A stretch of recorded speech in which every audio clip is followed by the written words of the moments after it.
আসসালামু আলাইকুম সবাইকে। আবারও নতুন একটি ভিডিওতে স্বাগতম। তো আজকে সকাল, সকাল আমাদের খামারে আমরা কি কাজ করি সেটা আপনাদেরকে একটু দেখাবো। তো এখনো আমাদের খামারে যে কাজ করে রবিন সে এখনো আসে নাই। তো সকালবেলা এসে আমরা ফ্যান লাইট গুলো আগে বন্ধ করে দেই। সারারাত ফ্যান লাইট চালু থাকে। তো সকালবেলা যেহেতু একটু কাজ করানো হবে আর গরুগুলো গোসল করানো হবে এজন্য ফ্যান লাইট কিছুক্ষণ বন্ধ থাকে। মানে যতক্ষণ গোসল করানো হয় আরকি।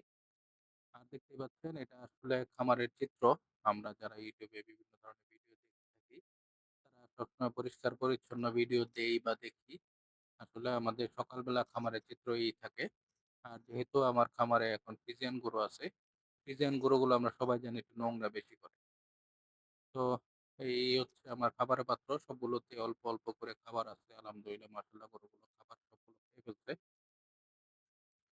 তো রবিন আসা অবধি আমরা কিছুক্ষণ অপেক্ষা করব। রবিন এসে এগুলো পরিষ্কার করবে।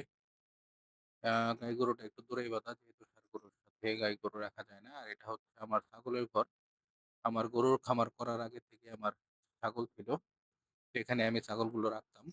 এটা একটা পরিত্যক্ত ঘর ছিল। এটাকে ছাগলের ঘর হিসেবে ব্যবহার করি। এখানে আপাতত ৩ টা ছাগল আছে। আমার একটা সময় ১৫-২০ টা ছাগল ছিল। তো এখন ছাগল ৩ টা আছে।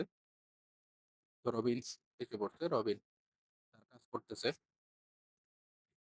গোবরগুলো তুলে ফেলে আমরা আমাদের যে গোবরের পাত্র সেখানে রেখে দেই। তারপর সবগুলো একটা জায়গায় ফেলি। এগুলো পরিষ্কার করা শেষ হলে আমরা গরুগুলোকে গোসল করাবো। আ ফ্রিজিয়ান গরু সম্পর্কে আমরা জানি যারা ফ্রিজিয়ান গরু পালি আরকি। ফ্রিজিয়ান গরু আসলে ঠান্ডা পরিবেশে থাকতে পছন্দ করে। তো এরা যে জায়গায় গোবর ফেলে সেখানে আবার গোবরের উপরে এরা শুয়ে পড়ে। কারণ তখন গোবরটা একটু ঠান্ডা থাকে। তো মোটামুটি আমাদের খাবারের পাত্র সবগুলো পরিষ্কার করা হয়ে গেছে। তো এই হচ্ছে আমাদের পানির পাইপ। এখন এখান থেকেই মোটর ছেড়ে আমাদের সাপ্লাইয়ের পানি আছে। সেখান থেকেই আমরা গরুগুলোকে গোসল করাবো। আর গরুগুলো আলহামদুলিল্লাহ মাশাআল্লাহ মোটামুটি গ্রোথ আসতেছে। মাত্র ১ মাস হলো এখানে আনা। তো এই হচ্ছে আমাদের পানির পাত্র। তো এই যখন আমি খামারটা করি তখন একটা ভিডিও দেওয়া ছিল যে আমি পানির পাত্রগুলো কিভাবে মানে মুখগুলো লাগাইছি।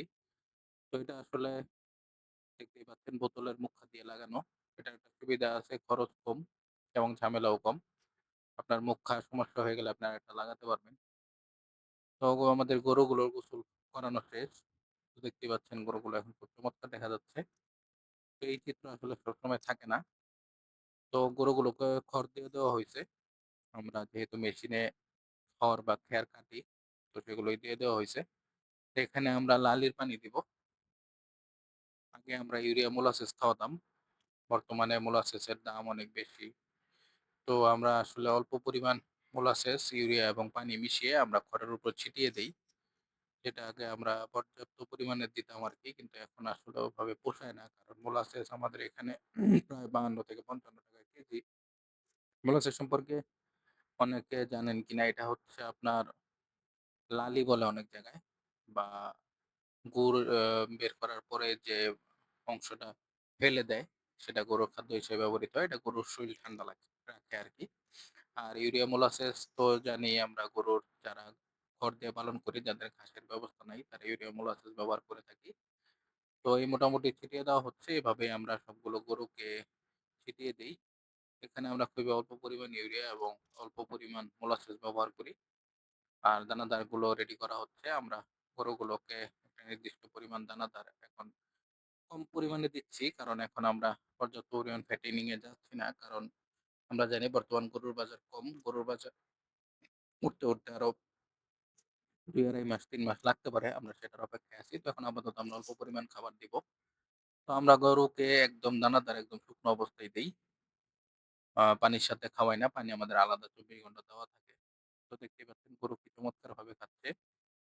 আমরা এভাবেই প্রত্যেকটা গরুকে আমরা যতদিন ধরে খামার করেছি, তখন থেকে আমরা গরুগুলোকে এভাবেই খাওয়াই। অনেকেই পানি দিয়ে খাওয়ান যে যেভাবে সুবিধা। আমার এটাতে সুবিধা মনে হয়। কারণ এভাবে আমি খড়ের উপরে দিয়ে রাখলে গরু দানাদার খেয়ে তারপরে খড়গুলো খায়। তো প্রত্যেকটা গরুকে আমরা এভাবেই খাওয়াই। এমনকি আমাদের যে গাভী গরু আছে, সেটাকেও আমরা এভাবেই খাবার দেই। এবং গরু খুব চমৎকারভাবে এটা খায় আরকি। তো এখন এগুলো আমরা খাবার দিয়ে শেষ করব। দেখেন গরু কিভাবে তার খাবার নেওয়ার জন্য আমাদের যে চারি বা খাবার পাত্র সেখানে পা উঠিয়ে দিচ্ছে। তারপরেরটাও একই অবস্থা। গরুগুলো আসলে এমনই করে। ওর যখন খাবার দিয়ে দিবে তখন আবার শান্ত হয়ে যায়। তো যাই হোক আমাদের মোটামুটি এখন খাবার দেওয়া শেষ। গরুগুলো মোটামুটি দানাদার খেয়ে ফেলছে। এখন খড়গুলো খাচ্ছে। তো আমাদের এখন সকালের খাবার দেওয়া শেষ। এই গরুগুলো খাবার খেয়ে রেস্ট নিবে পর্যাপ্ত সময়। আমরা আবার বিকালবেলা একদম বিকাল ৪ টার দিকে আমরা খাবার দিব। একই পর্যায়ে আমরা একই সমানভাবে খাবার দিব। আমাদের বাছুরটিকেও খাবার দেওয়া হইছে। আর যেহেতু আমরা গাভী গরু থেকে এখন দুধ দহন করছি না, আমাদের বাছুরটি যতটুকু দুধ হয় সে সারাদিনই ছাড়া থাকে, তখনই খায়। এখন আপাতত সে একটু খড় খাচ্ছে, দানাদার দিয়ে দেওয়া হইছে একটু হালকা খড়ের উপরে। সে সেটাই খাচ্ছে। তো যাই হোক সবাই দোয়া করবেন আল্লাহ যাতে আমাদের ব্যবসায় বারাকাত দান করে। আল্লাহ যাতে আমাদের গরুগুলোকে সুস্থ রাখে। সবাই ভালো থাকবেন। আসসালামু আলাইকুম। আল্লাহ হাফেজ।